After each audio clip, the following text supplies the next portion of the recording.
Fala, família bugrina! Bom dia, boa tarde, boa noite. O futebol voltou. O Guarani fez o quarto jogo em casa no Brinco de Ouro pelo Paulistão em 5 rodadas e continua sem ganhar. Pior, perdeu para o Corinthians por 1-0, uma partida que não faltaram oportunidades de ganhar o jogo. Não faltaram oportunidades de fazer gol, mas jogou como nunca, perdeu como sempre. Uma atuação taticamente legal, posicionamento de jogadores legal, mas do que importa para o futebol, que é o resultado, que é a bola na rede, nada mudou. É sobre esse Guarani 0, Corinthians 1 que a gente vai falar hoje no BugriCast. Pós-jogo, o Paulistão está de volta. Parece que as coisas mudaram no Guarani, mas nem tanto assim. Bora lá, vamos falar desse campeonato que está começando a ter contornos preocupantes pra gente. E nós já fomos quase com a metade do campeonato percorrido. BugriCast, o podcast da torcida bugrina. Sempre lembrando, terça-feira, nossa mesa redonda, 9 da noite, estará de volta. O futebol voltou. A gente teve mesa redonda semana passada.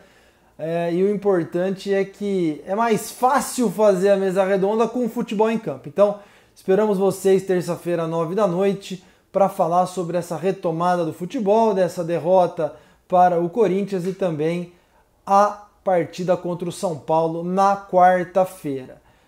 Você que ainda não se inscreveu no nosso canal no YouTube, repara aí, ó, já estamos beliscando os 1.200 inscritos, falta pouco. Faltam cerca de 20 inscritos. Se você ainda não se inscreveu, inscreva-se já.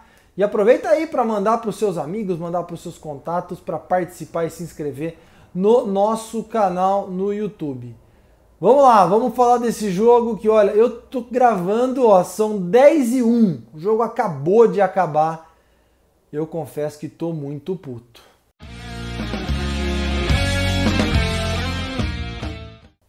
A escalação do Guarani para esse jogo contra o Corinthians foi muito dentro daquilo que todo mundo já imaginava. Expectativa muito alta para a estreia do Regis, mas mais do que isso, e eu falei muito no pré-jogo, expectativas sobre como o Guarani iria se comportar dentro de campo. Foram 4 semanas de treinamento que o Alan Al aí pôde pensar os seus melhores conceitos, rever a questão física, técnica, tática.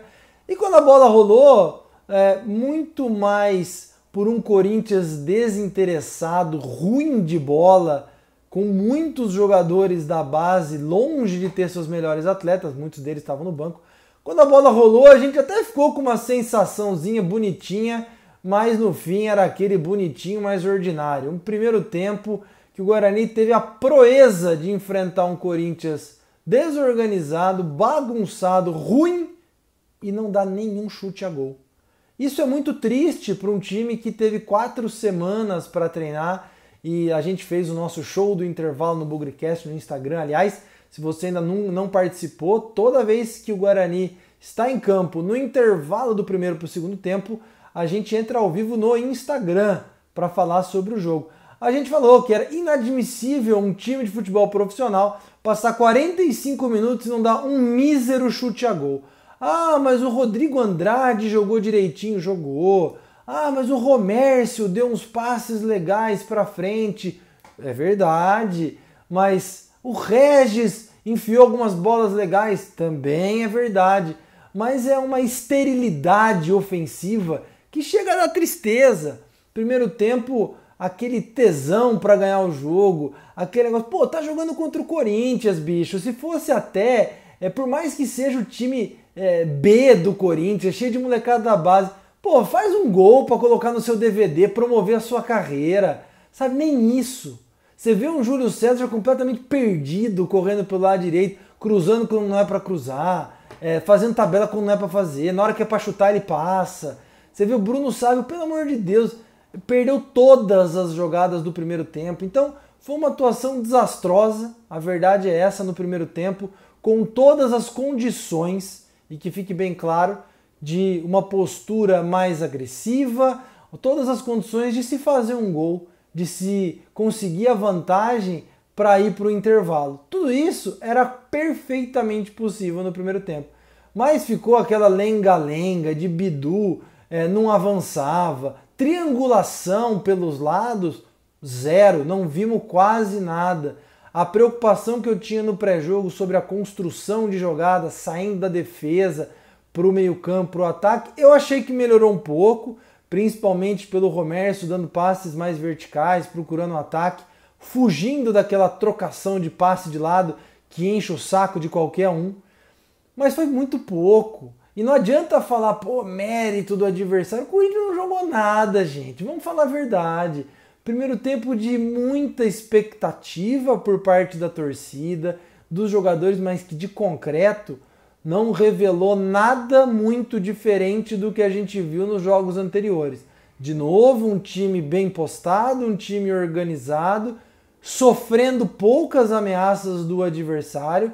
Vamos lembrar os outros jogos também, né? Tirando a desastre contra o Ituano na estreia, o Guarani foi praticamente pouco incomodado por São Bento, por Red Bull Bragantino e por Botafogo, que inclusive esses dois estavam com um a menos. Então, posicionamento tático igual.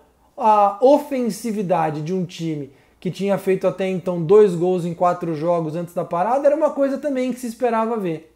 E no primeiro tempo foi triste. Ninguém arriscou chute de fora da área, ninguém arriscou um corte para dentro e chutar, uma bola cruzada de cabeça, zero. Muito pobre, e isso me deixou muito... Me deixou não, né? Deixou todo mundo muito preocupado pro segundo tempo. Até no intervalo do Bugrecast a gente fez algumas suposições ali se alguma alteração pudesse acontecer. E no fim, todo mundo concluiu que o Bruno Sávio deveria sair, o jogador mais desligado no primeiro tempo. Críticas ao Júlio César também e elogios principalmente ao Rodrigo Andrade. Mas quando fomos para o intervalo, o time voltou para o segundo tempo exatamente o mesmo. E aí, poxa, vamos ser justos. O Guarani finalizou mais. O Índio teve uma boa chance de cabeça que o Cássio defendeu. O Regis mandou uma bola na trave num chute cruzado muito bonito, que ele teve que tomar uma decisão rápida ali sem nem conseguir olhar para o gol, chutar no cantinho. Teve ali um bate-rebate, uma confusão, Regis, Andrigo, e ninguém chutou para o gol. Então, o segundo tempo mostrou um pouco mais de agressividade, se é que a gente pode falar assim. Esbarrou no Cássio? Esbarrou no Cássio. Mas não dá para colocar todas as fichas da vitória numa partida em 45 minutos. Então, acontece do adversário ter um bom goleiro, acontece do goleiro estar numa noite inspirada e nas poucas chances que o Guarani teve, esbarrou no goleiro. E aí, assim, o Regis saiu, né, com câimbra, fazia muito tempo que não jogava, e no primeiro lance, não é nem...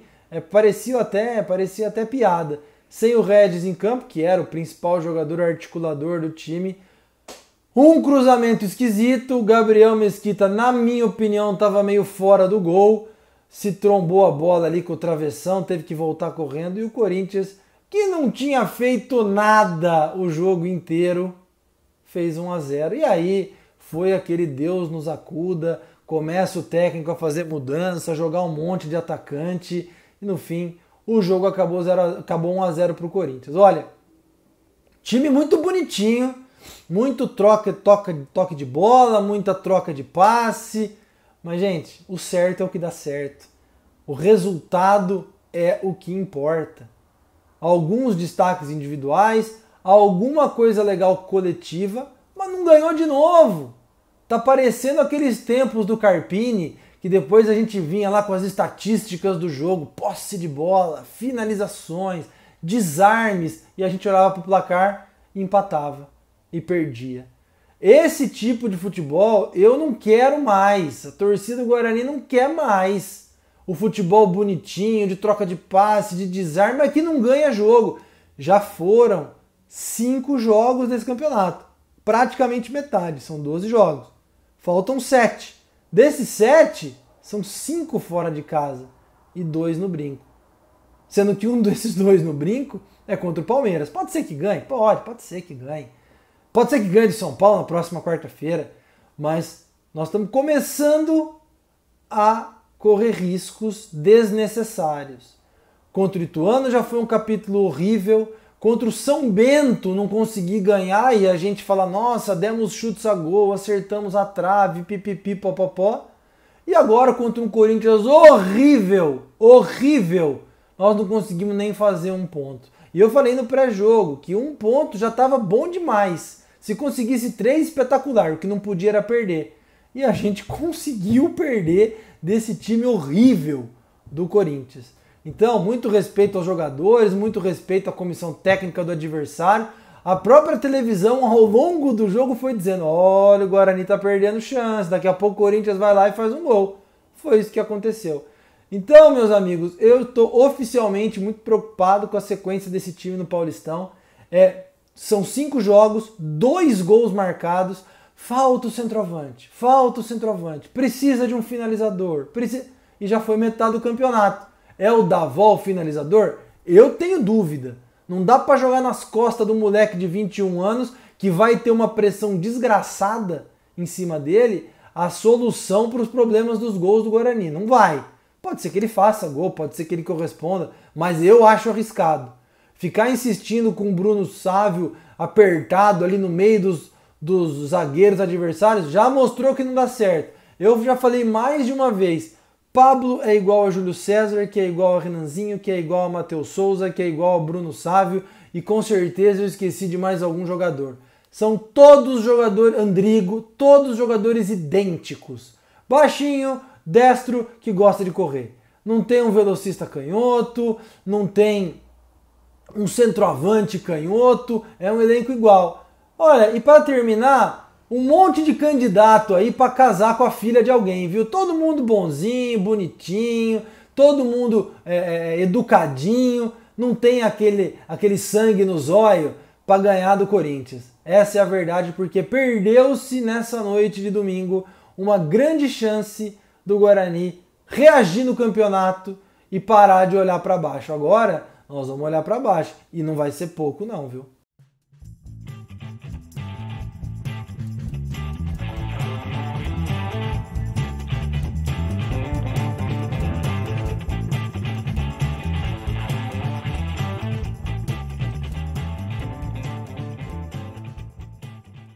Vamos lá então para as notas do jogo. Guarani 0, Corinthians 1. Lembrando, né? Todo mundo começa com 6.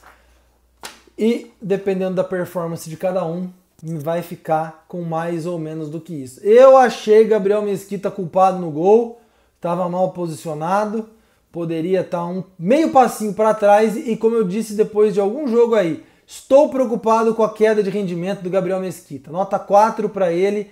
Reposição com os pés piorou.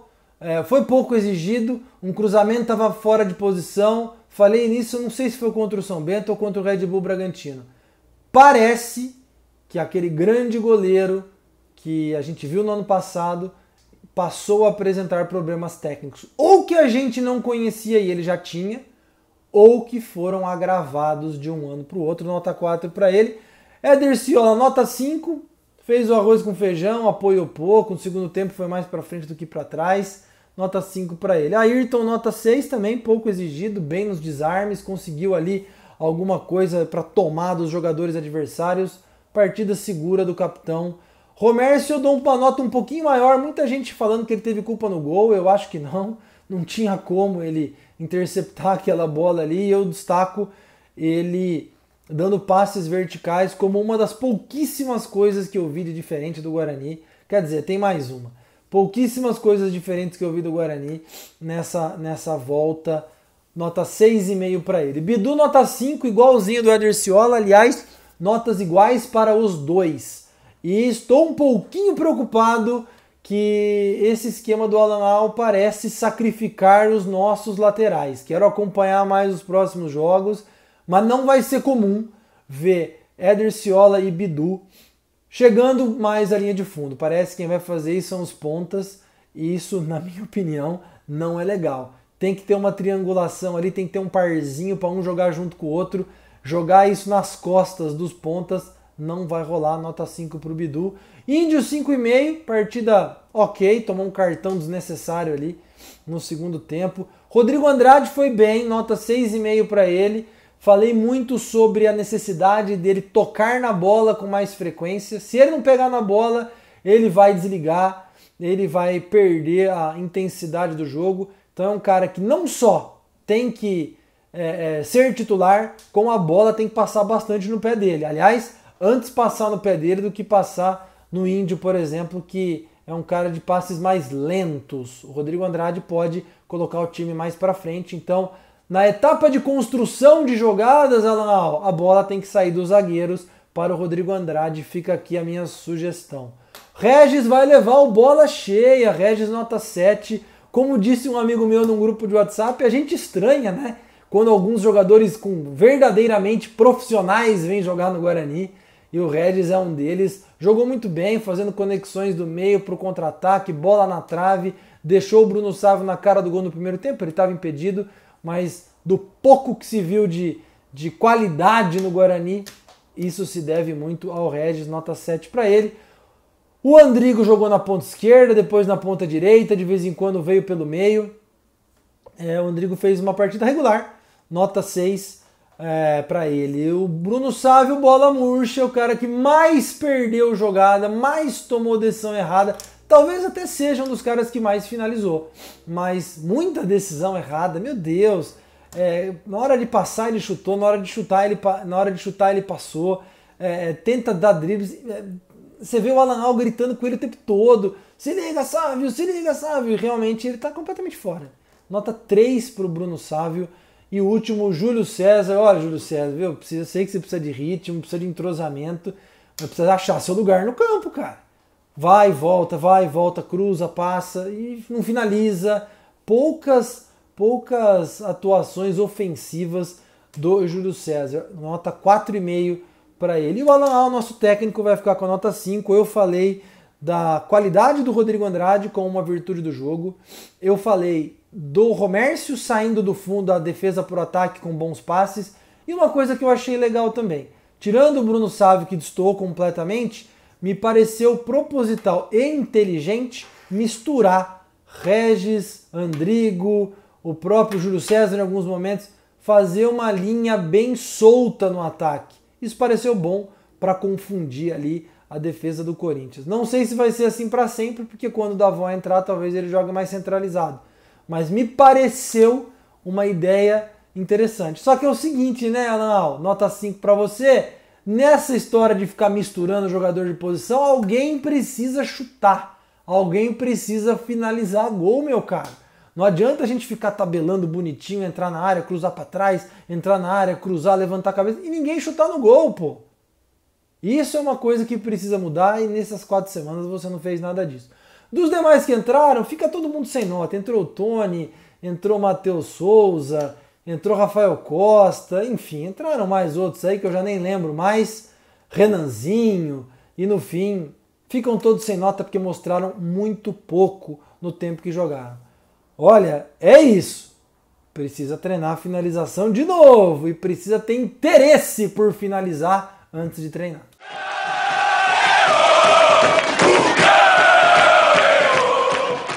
Corinthians agora é tema do passado. Outra derrota do Guarani em casa, já perdeu para o Ituano, empatou com o São Bento, empatou com o Bragantino e agora perdeu do Corinthians. Hora de olhar para o São Paulo. Quarta-feira, 9h30 da noite, o jogo da Globo, o jogo da TV aberta para o estado de São Paulo inteiro e talvez até para alguns outros estados também. Muito provavelmente já teremos o Davó. Vai ter que esperar 5 rodadas para ter um centroavante. E agora, galera, vocês viram, né? Não vai ter tempo para treinar. Vai ser um jogo atrás do outro. Então esse espírito de finalização, esse espírito de tesão para ganhar o jogo, que parece que está faltando e muito nesse time bonitinho, bonzinho, mais ordinário, esse problema parece que não vai ser resolvido tão cedo. Muita gente gostou do Guarani no começo do jogo contra o Corinthians, eu me irritei demais, porque eu já vi o Guarani fazer boas partidas contra muitos times, sair elogiado de campo e no fim acabar rebaixado, acabar lá embaixo e a gente achar que foi azar, que a bola não entrou, que a bola pegou na trave, Olha, partidas como essa que o Guarani desperdiçou contra o Corinthians são decisivas para o futuro de um time do campeonato, na minha opinião. Ganhasse hoje, o Guarani estaria numa outra condição de brigar para o campeonato. Não ganhou, era um jogo ganhável e por isso vai sofrer. Contra o São Paulo é mais difícil ainda. O São Paulo vem embalado, tudo bem que joga amanhã, segunda-feira, para depois jogar quarta de novo, um ritmo mais insano aí de jogos para o São Paulo, mas o São Paulo vem embalado. Fez goleada com a Inter de Limeira, fez goleada contra o São Caetano e vai vir com todo tesão para ganhar de nós. E aprendam, se o São Paulo vier com tesão para ganhar de nós, Alan Al, instrua seus jogadores como é que é o tesão para jogar futebol. Porque tá muito triste ver um time muito esforçadinho, mas pouco produtivo. Eu não sei se vai dar tempo de fazer essa mudança de postura até quarta-feira. E nessas horas eu sempre lembro do meu avô, que a vida inteira disse que o Guarani era um time mentiroso, que quando podia ganhar, perdia, e quando poderia perder, ganhava. Então, eu vou fazer uma oração pro meu avô, que teria 102 anos hoje, para ele dar uma forcinha lá de cima para fazer valer essa fama de time mentiroso para quarta-feira, porque uma derrota no Morumbi, nem vou falar que acende a luz amarela, azul, roxa, laranja, para mim já está aceso desde o empate com o São Bento. Com essa nova tabela, com jogos difíceis e com pouco intervalo entre um jogo e outro, para mim as coisas só dificultam mais ainda. Se der para ganhar do São Paulo, ótimo, a vida continua, a gente dá uma boa respirada. Se der para empatar, ótimo também. Mas se perder, meus amigos, pode pegar a calculadora aí nos próximos 6 jogos, 4 fora, 2 em casa, e vamos pensar. Deixar para sofrer depois e ver se esse time muda de postura. Pare de ser um time de bons moços e passe a ser um time vencedor. Porque até agora 2 gols marcados em 5 partidas, sendo um de pênalti e outro que desviou no meio do caminho, é muito pobre, é muito pouco. Terça-feira a gente se vê na Mesa Redonda ao vivo, 9 da noite no YouTube, sem nunca esquecer que na vitória ou na derrota, hoje e sempre Guarani. Avante, avante meu bugre, que nós vibramos por ti, na vitória ou na derrota, hoje e sempre Guarani.